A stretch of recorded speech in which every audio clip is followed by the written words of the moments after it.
people want to know what they can do to have more peace in their daily life, or their more happiness or more joy. And it is a question that we all have in terms of how do we find happiness on a daily basis when things might come in our way and cause us a bit of disruption. We may be dealing with personal issues. Maybe we have illness in ourselves or in our family. Maybe we're dealing with issues of monetary concern. Maybe we've got family issues. Maybe there's conflict in our lives among people that we care about.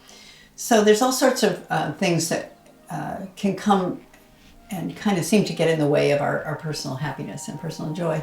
And I often just want to kind of address things that we can do in general that can help us to kind of reset our buttons in terms of when things don't go our way.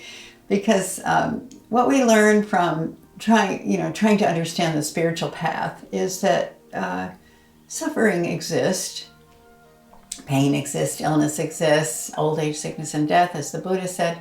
So, we're looking at things that come up that can sort of throw us off the rails in terms of feeling content with our lives. How do we overcome that attachment that we might have to things, wanting things to be a certain way? And that's all it is, really. I feel like what the Buddha talked about was that suffering exists. There's a cause of suffering. The cause of suffering is attachment. What are we attached to? Well, we're attached to all sorts of things, but one of the main things we're attached to is that we want life and events to go the way we want them to. We want it to be the way we want it to be. I want it this way. It's not this way. I'm going to be mad. I'm going to be sad. So learning to be able to identify what we are attached to. Oh gosh, I am attached to it. I want it to be this way. I don't want to be disrupted. Maybe I'm trying to concentrate and people keep calling me or disrupting me. I'm attached to that. Well, there's things you can do, turn off your phone and things like that. But the main thing is to be able to accept, basically, what is happening. We have a situation in our lives. It could be personal, or it could be with a loved one, or it could be at work. But there's a situation, and it's not really what we wanted. We wish it wasn't that way. But if we dwell on it being not the way we want it, and that it's bad and wrong, and we don't like it, and then we focus on that, what's going to happen? We're going to find that we're more attached to wanting it to be a certain way. We're more kind of stuck in that situation, which is unpleasant in some way. So I guess what I find, I often call it putting on my Buddha hat, because I'm not a Buddhist, but I really appreciate a lot of the wisdom that comes from that part of the world. What we've learned from the Dalai Lama, how has he dealt with struggle and issues in his own life? Because, he had to leave his country. He's not been back to Tibet since 1959, when he had to flee for his life. But he did end up in India, and he was able to set up a new sort of system that could reach out to the whole world, and now he's traveled the world. So to me, he's such a perfect example of somebody making lemonade out of lemons, because it didn't look like such a good situation for him. But what he chose to do was make the best of it, and to continue to hold on to his culture, to support his people, and to travel the world relentlessly teaching about the spiritual principles that can help us all to live a better life and to be happier. So we are maybe not dealing with things on such monumental issues, but in everyone's daily life, there are things that come up that can kind of throw us into a tizzy, and we end up not knowing how to deal with it, or not being able to let it go. So letting go. How can we learn to let go of what we think we want? And now that doesn't mean that we don't keep striving for things, that we don't keep we have an aim, we have a direction that we're heading. But really what we're wanting to encourage in each individual self is that we can accept what happens but we still have these goals. We focus on the path that we're on. We have values and things that we believe in and things that we care about. But when something comes up and blocks us for the moment, it isn't necessarily permanent, but it could block us for the moment. What will best serve us is to take that moment as a learning experience, because every single thing that happens we can learn from. If you don't learn from your negative situations, then it's a wasted situation, because if we can say, okay, here it is, this is what I'm dealing with, how can I grow from it? How can I be supportive? What does the world need from me to make this into the best possible, or a better possible situation? So that's kind of what I'm always looking at when something comes up, and when I hear about people complaining about their lives, or this isn't working, or I'm in, challenged by this, and I'm frustrated, and it's just, you go on and on and on. How can we support each other in letting go of what isn't serving us, what the feelings? It's not like you can necessarily change the situation right now. Someone is diagnosed with an incurable degenerative disease. What do you do there? Is that something you just throw in the towel and say, I'm giving up? Or do you just keep going?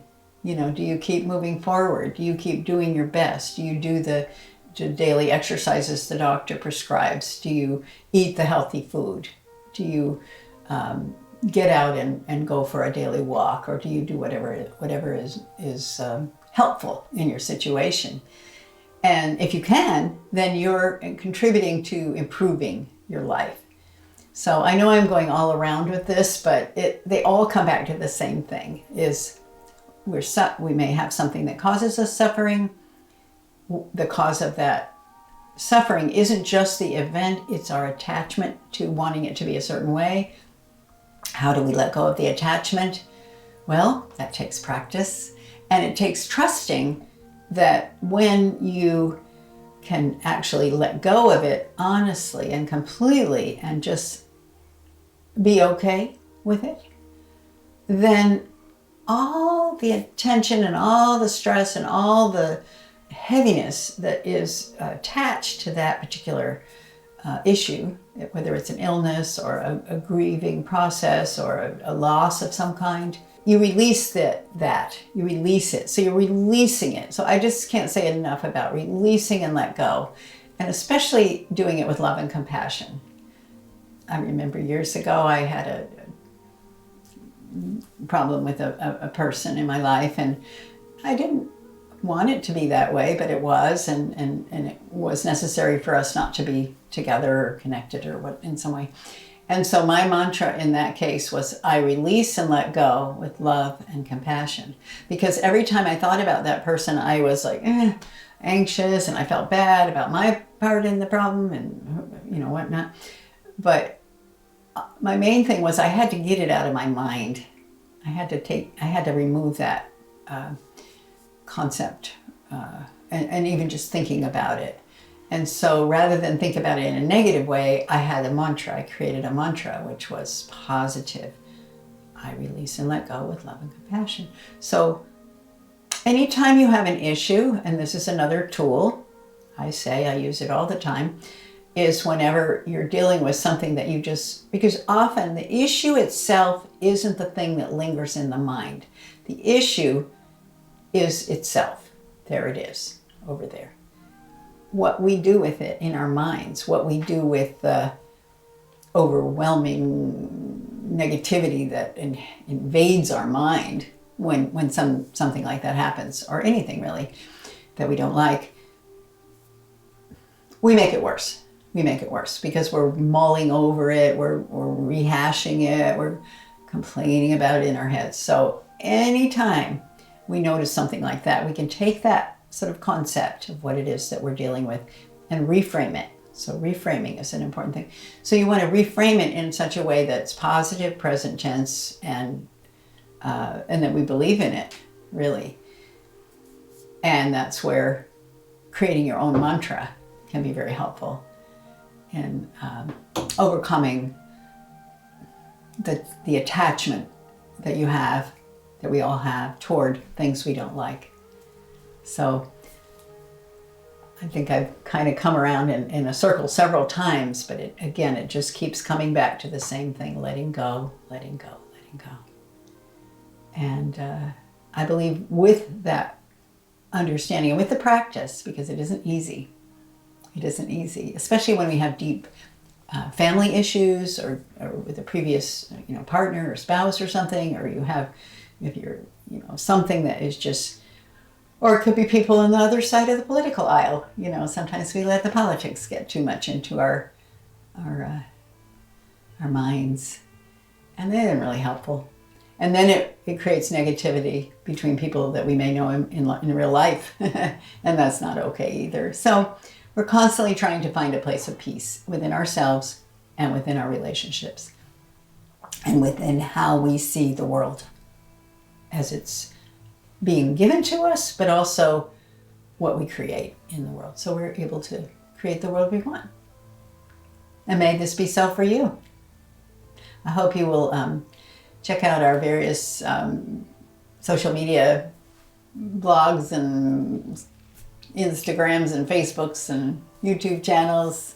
Our Dean and Dudley Living Dreams channel is kind of new, and we're just really trying to share a bit about our lifestyle and the things that we've learned along the way in our long journey of decades and decades and decades, more than half a century of being together on this planet, Dean Evenson and myself. So we have a lot of things we'd like to share with you, and we want to learn more about you. So namaste, thank you. I honor the light within you.